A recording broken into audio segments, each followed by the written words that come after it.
Hi, and welcome to SEO Hangouts with Josh Bachynski. That is this guy.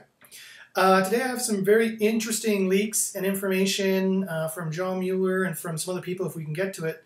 So, let's get to it. Okay, so I'm going to take us back to May 5th.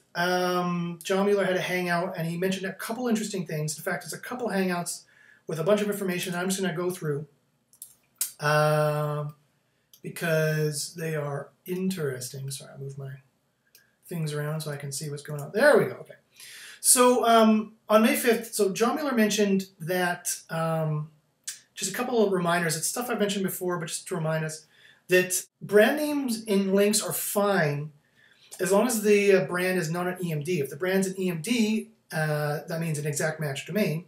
That means that the domain name exactly matches a search query, which also can exactly match.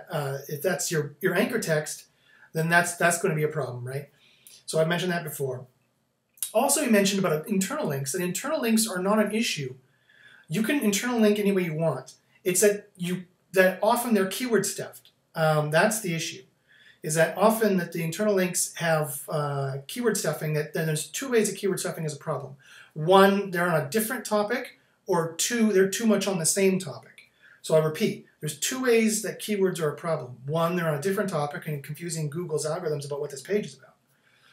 Like you have a web page about red shoes, and then you stuff the keyword boobs in it. Boobs, boobs, boobs, boobs. You know, that's confusing Google what it's about. Two, the other problem is that you go over a certain threshold. Matt Cutts has recently admitted that there is a keyword threshold, even though he keeps saying, don't worry about a keyword threshold. But he mentioned there is a keyword threshold. If you go over it, it's a bad ranking signal for that page. So don't go over it. So you want to make sure that you mention maybe once in the URL, once in the title, and once in an H1 what this page is about, maybe once in the text. And that's it. You don't have it stuffed through your HTML. You don't have it in a title tag, a title attribute. You don't have it in an alt attribute. Don't forget that most WordPress SEO plugin installations will stuff keywords in a title attribute or an alt attribute. A title attribute and an alt attribute are attributes that can be used in the HTML tags of an image or an HTML tags of an anchor text. We have the migration of the cats going on behind me here. It's just like, consider me David Attenborough, and this is the migration of the cats. Sorry, that's my best British accent. Clearly you can tell why I'm not an actor. Although many people say I'm full of bullcrap. But I'm not an actor. I'm not acting. I come by it honestly, at least. Yes, so those are the two kind of problems with keyword stuffing, and that includes anchor text. It's not like the content is different from the text. You can stuff keywords in any part of the HTML. Yeah, and he also mentioned, finally in this hangout, not a lot of good stuff in this hangout, he mentioned finally that Google Plus is not going away. Matt Cutts also just said at SMX Advanced, that was just a couple days ago. And I will have a complete hangout about SMX Advanced. But he mentioned, oh, there's another cat and the migration of the cats. He did mention, people are going to be wondering, how many freaking cats do you have, Josh? What? Matt Cutts did mention that, and John Mueller did mention at this hangout over a month ago as well, that Google Plus is and I quote for John Mueller, Google Plus is a very important platform for us, and I quote again, other stuff is built on it. I repeat, he said, Google Plus, and I quote, other stuff is built on it, end quote. So he very strongly implied, and he said it before, and I've said it before, and I will say it again, that Google Plus is very important to them, and they're admitting it's very important to them because on it, they're tracking everything you do. Not only on Google Plus, but on the data partners. They're tracking all the social actions, they're tracking engagement, and they're tracking shares. They're obviously tracking how many times you're shared on social, and as I showed in a recent experiment, I haven't proven it because one experiment doesn't prove, but I've provided very strong evidence in an actual experiment that social actions and buzz generation, and them tracking actions on forum sites and social platforms, their data partners, and on the major social networks, especially Google+, because obviously they have access to it. That shares and these things, these are the new links, and they're tracking that. If they didn't track that, they'd be in trouble, because people are not making that many links anymore. People are all sharing on social. When's the last time you opened up your blog, your personal blog, and made a personal link?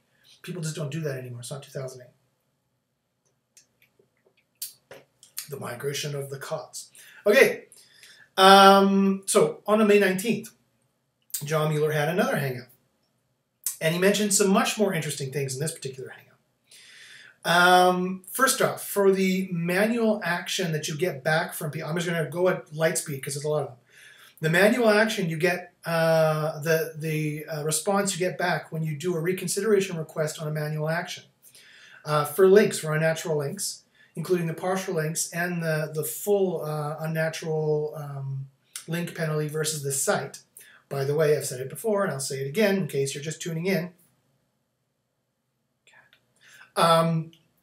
Do not, I repeat, do not submit a reconsideration request if you've only received the partial penalty versus links. They've already selected the links that they think are suspect. They've already selected the links that they don't like. All you're going to do is add good links onto bad links. And even if they remove that reconsideration request, you're not going to rank any better. They've already removed the links that are suspect from your linking profile. So don't bother doing that. Don't bother disavowing links willy-nilly. That's like thinking you might have a tumor even though there's no bump, and you take a scalpel and you start cutting out flesh. I mean, that's a bit of an extreme example. Forgive me if you're something like, ew. But that essentially is exactly how it works. Okay. They also mentioned, so he mentioned that the example links they send back in the manual action, they just have a button that adds, the manual team just has a button that says, yes, add example. Add example, YN, and they press Y. You know, they don't actually look at it. They can look at it to format it and whatever, but they just press a button. So don't be so surprised if the examples are not very good examples, because it's an algorithm choosing them, not the people in question. They don't have time. They have hundreds of thousands of these manual actions. They don't have time to go, I know, I'll be nice, and I'll go through and I'll find some examples. They don't do that.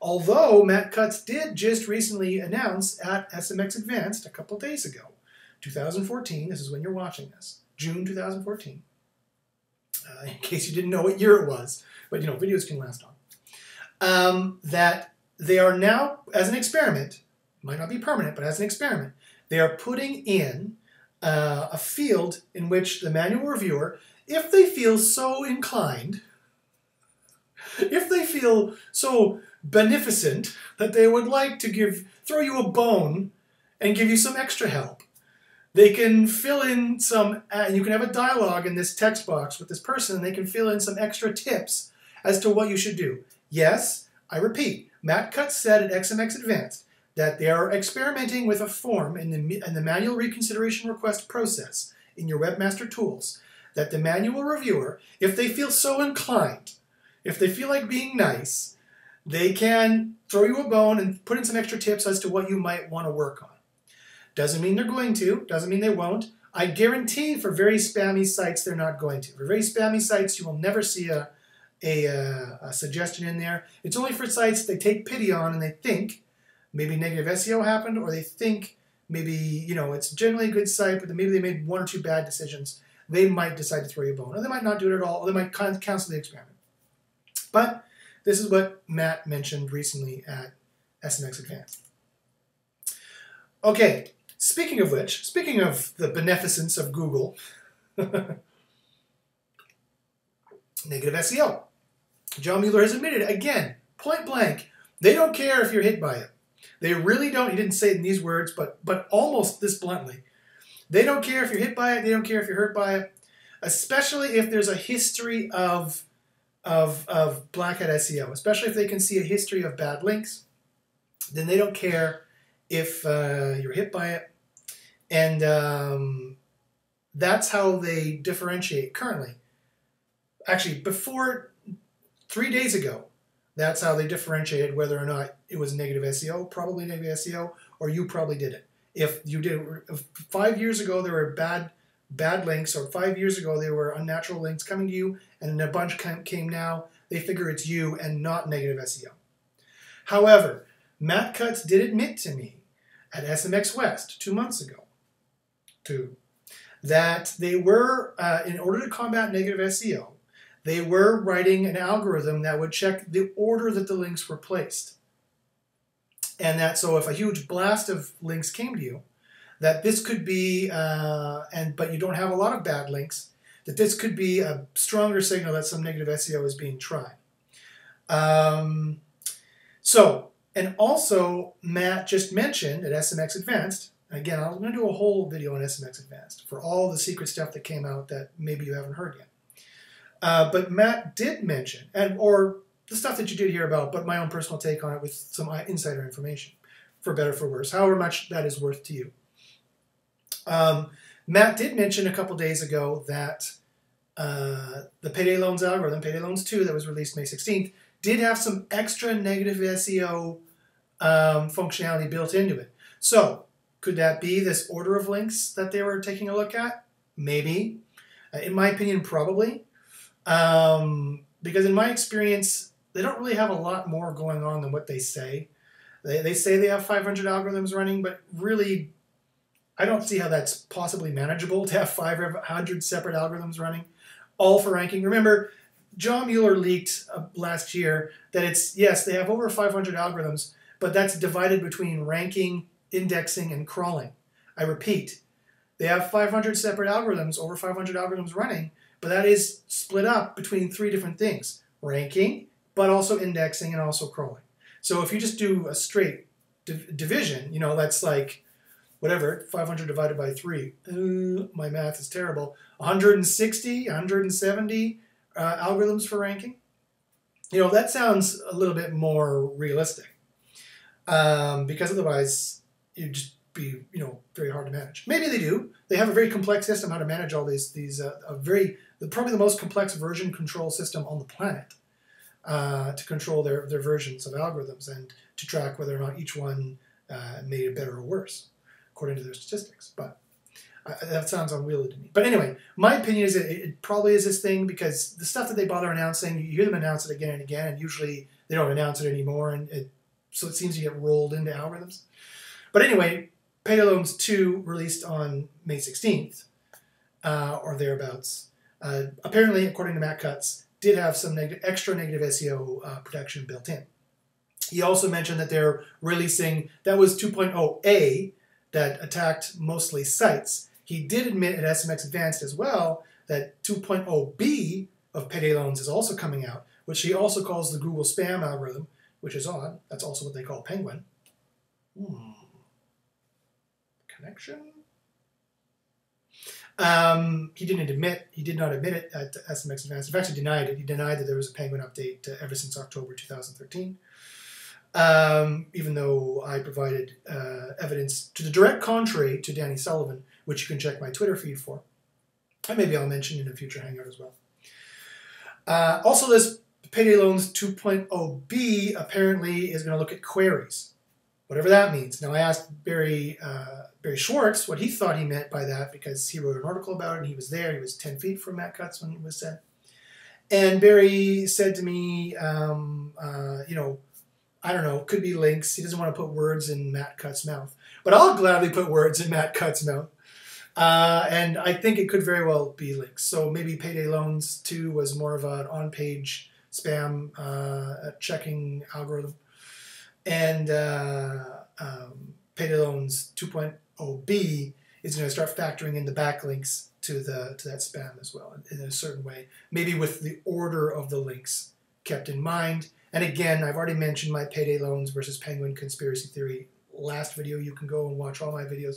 By the way, if you want to ask me about this or any other SEO questions before I forget, because I often do, you can email me at joshbachynski@gmail.com. You can watch other videos, conspiracy theory videos with some proof, some evidence to back them up, maybe some sound reasoning or not, to back them up on my YouTube channel, youtube.com/jbachins, JBACHYNS.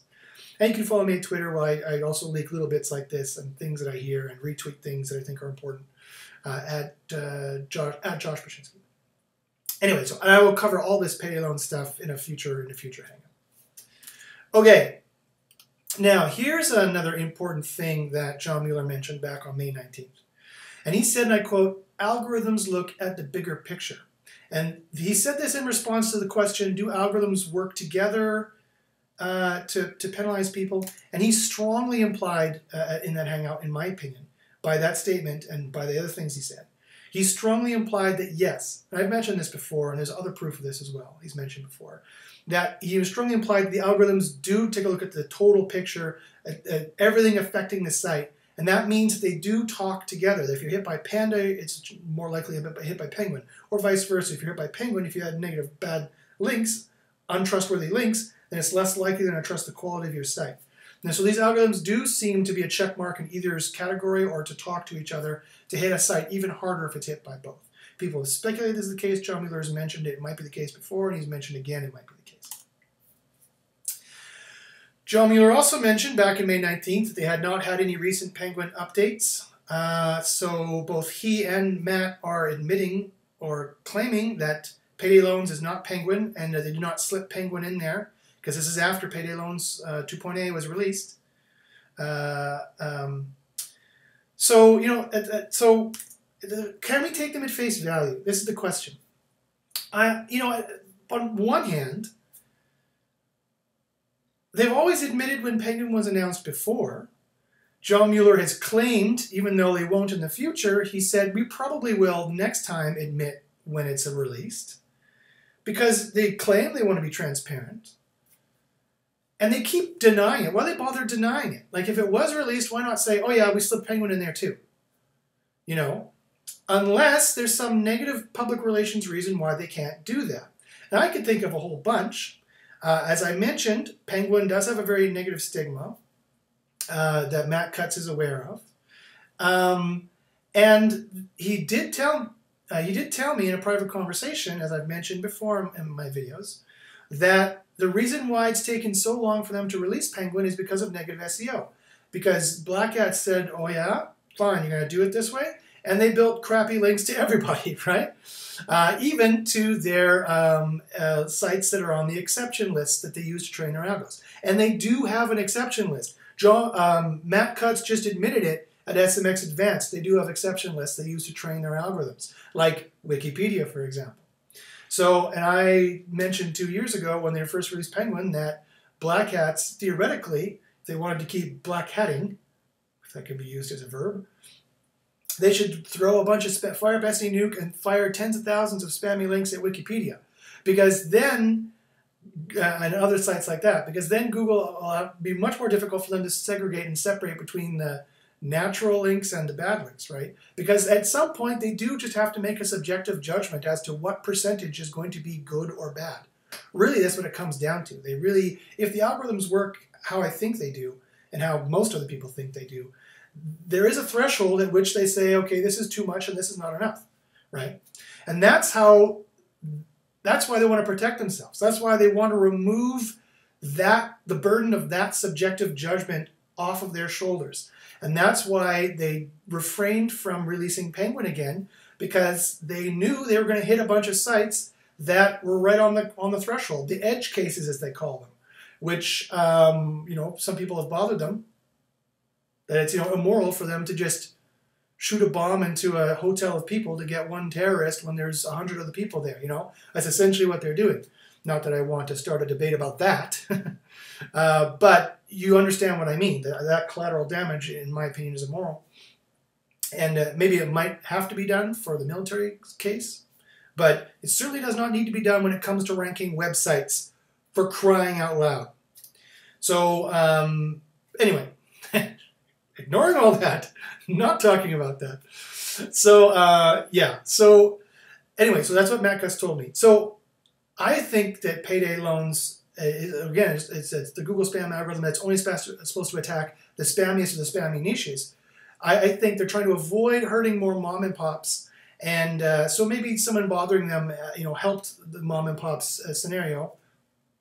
But of course, there still are some false positives there. There still are edge cases. And just because you're a black hat company doesn't mean you're not deserving of making money online, which is what they think.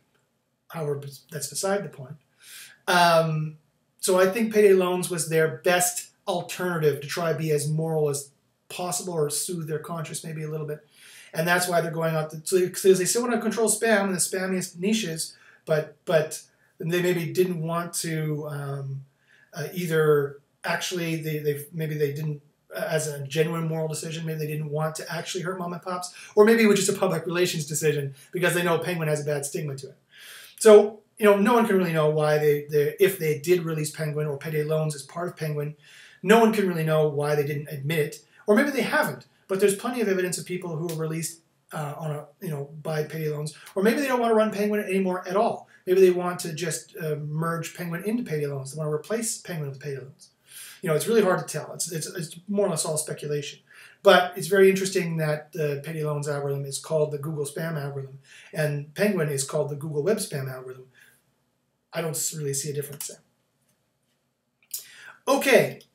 Also, John Mueller mentioned back on May 19th, and he said, and I quote, "Just because one algo does not like a website does not necessarily mean there is anything different you need to do on this website."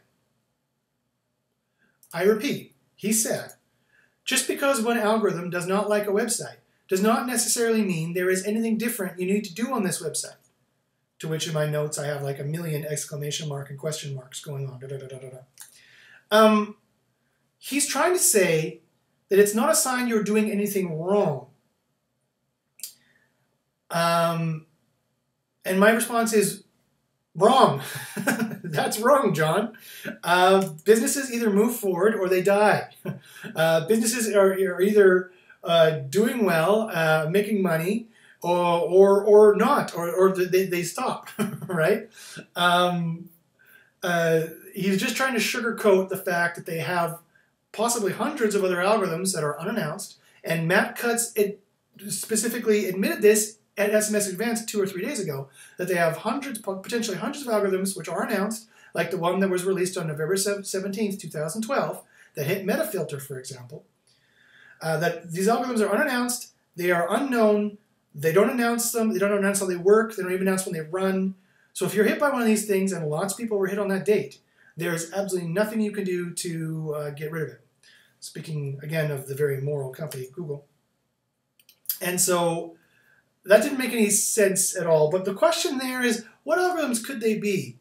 It's interesting to think about that, but I'm going to move on because there's a couple more points. I won't speculate any further than I already have in this item. Okay. He admitted that they won't give any feedback to webmasters on the algorithms that you've been hit by in Webmaster Tools anytime soon. Although Matt may have said something slightly different at SMX Advanced. We'll have to see when I do my video about that. He did admit point blank that for them to lift any penalty or any demotion, you need an overwhelming percentage. He said, and I quote, 90%. You need at least 90% link cleanup, and that means deletion, not disavow. Deletion. For them to lift any penalty or demotion. So you need to delete 90% of the bad links. So if all your links are bad, suspect, then you need to delete about 90% of the totality of your links. But I've seen clients get out by deleting just most of the suspect links. And in this particular case, it was the exact match domain correlation to exact match query links. So if your domain is Buy Red Apples and the links are Buy Red Apples and you're hit by Penguin 2.0 in May 2013, that's what you need to look for. And you need to delete those links, not disavow. No one who is just disavowed that I know of has ever been removed from the manual action or from Penguin. And so it begs the question as to why the manual action is even there. The disavowed is even there. Now, that was true right up until May 16th. I do have an actual client who I actually have access to everything they're doing so I can see. And they did disavow some links. They also deleted a little bit, but they disavowed more. And they were released from Penguin on May 16th, the Payday Loans Day. So, what can you make of that? I've talked enough about it, but obviously it's definitely interesting and makes you go, what the hell is going on here, Okay. John Mueller mentioned on May 19th, titles, that you have to make sure they're a clear label for what the page is about. And again, I've mentioned most of these before, but they're well worth saying again. That the title tag has to have your one keyword in it, your one key phrase in it. So, for example, if I want to rank for green apples, red apples, blue apples, I don't want to have a page about all those things. And I don't want the title tag to say red apples, green apples, blue apples. I want the page to be about buying apples in general or buying red apples, and then have a no-indexed page for green and blue, because then I'm just going to run into panda problems and penguin problems. And I want it to say, wow, get the best red apples here for 2014. So they're not going to rewrite my title because I have the query I have the exact query in the title, red apples, because that's what people are looking for. And it's, I have something that draws their attention, and I've got a date signal that really helps. And then the meta description would be, looking for the best red apples, question mark, get them here, or red apples on sale, 50% off, or something marketing-wise, sales-wise, that's going to make people go, ooh, and click on it. And then, after you've made it as enticing as possible to click on it, you have to provide that. You have to very clearly, above 500 pixels, very fast, very sexy as possible without getting in the way of providing this thing, provide it. And so in that way, your title has to be a clear label for what's on the page. And that way Google won't rewrite it, and that way you'll get the best click-through, and that way you'll minimize the bounce back, you'll maximize user satisfaction, and that's how to stay out of Panda's target hairs. Okay, and last but not least, he says, does the rel canonical pass, the question is, does the rel canonical pass penalties? John Mueller says yes, that the rel canonical is very similar to a 301 redirect, and it will pass penalties. Definitely manual penalties. So that's what John Mueller said about that. So that's 26 minutes. People have been asking, some people ask for shorter videos, and so I'll do that this week. Just a quick little video for you, getting rid of the SEO leaks that I hadn't mentioned yet. Next week, I hope to present some more interesting SEO information. So I hope you have a great weekend. I hope the weather it's beautiful where I am. I hope the weather is beautiful where you are. You can probably see in the reflection how pretty it is out there. And time for me to go out and be in it and not in here talking to you. So good luck in the SERPs, and again, I'll see you next week.